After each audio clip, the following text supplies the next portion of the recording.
Hey, what's going on, guys? Welcome to the channel. First video on the channel. My name is Tony. I've been doing the ride sharing gig for about, let's say, I believe I started in September last year. I've only used Uber. I do have a Lyft account that I used probably a couple of dozen times, and that was about it. But anyways, today's video. Why did I start it with this video? I don't know how many more videos I'm going to do. I will do some other videos. If you guys want me to cover any other parts of the whole experience, let me know in the comment section. The reason why I started with this video is because I have seen a couple of videos on other channels that talk about ride sharing on YouTube, but I haven't seen anybody share what was the experience after they returned the rental. Just to give you an idea of how it all started. I started doing Uber Eats last year in February. I'm a commercial drone pilot. This is my second source of income. I had a lot of free time, and I decided, hey, let's give these Uber Eats a try. Did it for a few months. At the time, I was using a Toyota CHR. Pretty sure most of you know what that is. Small SUV. Then in September, sometimes it's September last year, I believe, I switched the account to doing rides. Now, with the Toyota CHR, as many of you already know, you can only do Uber X rides. You don't have the other tiers that you have when you have a Tesla Model 3, like Comfort Electric, and I believe Uber Green. Uber Green might be, if you request Uber Green, then you probably get a hybrid or an electric car. But anyways, after doing it with the CHR for about, I'll say, a month and a half or so, I started doing a little bit of research on what was it like when you have an electric vehicle here. I don't think it's just here in California. I think it might be countrywide. You do get $1 extra per every ride. It doesn't have to be a certain kind of ride, any ride on an electric vehicle, up to $4,000. I don't know if that's been changed or not, but up to $4,000 you can get that dollar extra when you drive an EV.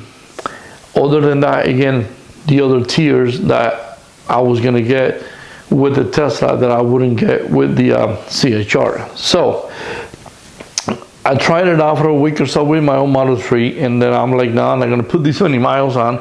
Went ahead, did the Hertz rental. Let me just give you an idea how the process goes. I'll probably make a separate video, and if you want me to make a separate video and how the rental process goes, please let me know in the comment sections. I'll be more than happy to go ahead and make a separate video just to discuss that. But just to give you an idea, when you show up at the Hertz office, make sure that you have a Hertz office that has both regular rentals and an Uber side. You can't just show up to any Hertz office. First thing they're going to do is they gain access to your account. They check that you have the rides that I guess Uber requires for you to be able to go ahead and rent cars with Hertz.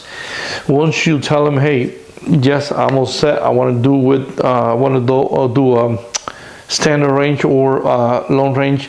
For those of you not familiar with Tesla, standard range means a small battery, pretty much a standard, pretty basic model. Long range obviously means a bigger battery. Here in LA, I usually recommend long range because of the size of the area that we cover sometimes. But I've also seen drivers that tried both, and they decided they're only going to drive in a certain area. So the short range, it's more than enough. Short range is under 300 miles of range. Long range, if you get a newer one, we're already in 2023, I don't know if Hertz is going to start operating their fleet. Pretty sure they will.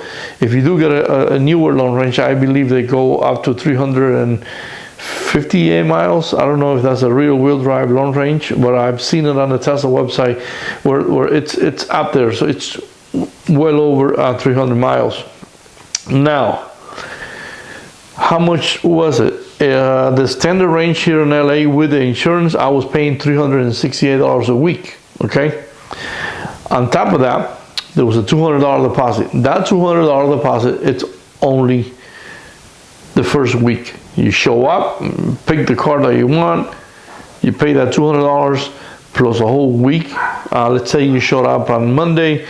What's going to happen is you're going to pay for that first week. When it comes next Monday, you can either call Hertz and renew the contract over the phone, or you can go to a website. There's a little website where you go ahead, a Hertz website, to renew the contract yourself. You don't have to talk to anybody or interact with nobody.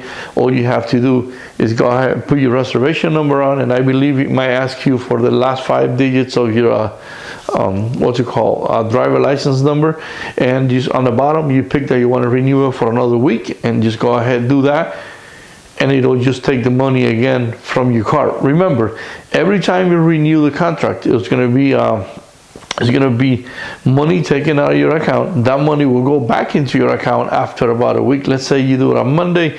By Thursday night, you're going to see that money back in your account. Please keep in mind, put that money aside. I know this is common sense for some of you guys. There's some people that haven't done this before, and they might forget about all of that, and they all of a sudden look at their account and why is there so much money on it? Well, that money, put it aside, because when it comes to the 4 week of the rental period, that's when you need to go back to Hertz and pretty much close out anything you owe and then start all over again. One more thing that I want to mention: typically when you have a Tesla, you own Tesla. Like in my case, I have a Tesla up in my phone. When I go to the supercharger, I plugged in. When I'm done charging, all the charging fees come out of a card that I have on my Tesla account. In the case of the rental, you do not have access to the Tesla account. So therefore, what's going to happen is when you plug in the car, you go inside, you're going to see the fee that it costs for that charging session. My suggestion to you guys, and this is what I did, is take a picture of that every time you're done charging, and then just kind of keep them added up the night before you go to the Hertz office to renew your contract, because that is when you're going to pay all the charging fees throughout the month. So hope that kind of gives you an idea of how the whole rental process works. Now let's go into the meat and bones of this video. Why did I make this video? Well, there's a couple of things that happened, or that at least it happened to me, and I heard other drivers tell me that they went through the same experience. This is before I decided to end my 3 month rental period, and I wanted to do 3 months because I wanted to see exactly what kind of numbers I was going to be able to achieve with the rental. Why am I emphasizing with the rental? And you'll see now. I was getting, every night I was getting requests to do reservations the next day, early morning, to go to LAX. This part of LA County where I'm at, I'm about, without traffic, I'm about 30 minutes away from LAX. I can do that, no problems. 30 minutes, I'm there. And at that time, early in the morning, there's no arrivals, so most likely I have to drop off the passenger and kind of wander around that area, or come up with a game plan of what to do after that. The reservations were not cheap at all. The reservations were upwards of 50, 60, 70. Sometimes you got $80 reservations. Hey, half an hour for that much, I was a no-brainer. So that was a constant thing. And the funny thing is that that was happening occasionally with the CHR, but the minute I went ahead and got that Tesla rental, those reservations increased. Not only that, the amount of trips I was getting was so good compared to what I get now that I'm not with the rental anymore. Keep in mind, I am with my own Tesla now, but that because of that, my acceptance rate was always hovering in between 80-ish, mid-80-ish to almost 100. I keep going into Reddit and other websites and seeing these other videos on YouTube where people talk about acceptance rate, especially on Reddit, where people say, "Oh, I got a 1% acceptance rate," and I'm like, I was wondering what this guy's talking about. Well, the reason why mine was so high, it's not only because I was getting good trips and I didn't see the reason to start cherry picking. So pretty much that was the experience throughout all them 3 months.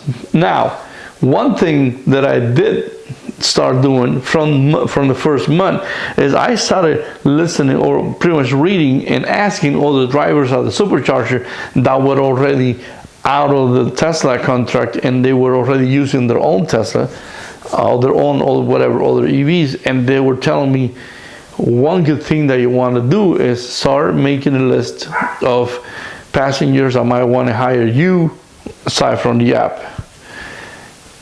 The reason why we're telling you this is because you see what's going to happen when you return the Tesla. You're not going to see many trips, blah, blah, blah. At that point, I was thinking these guys are just being grumpy, being negative, whatever. But I did listen to them, and I developed a list of people that doesn't happen often, but every now and then they'll get in touch with me. They'll be like, hey, I'll land at LAX on Monday. I'll be flying out on Wednesday. My fees, just to give you an idea, I don't mind sharing it with you guys.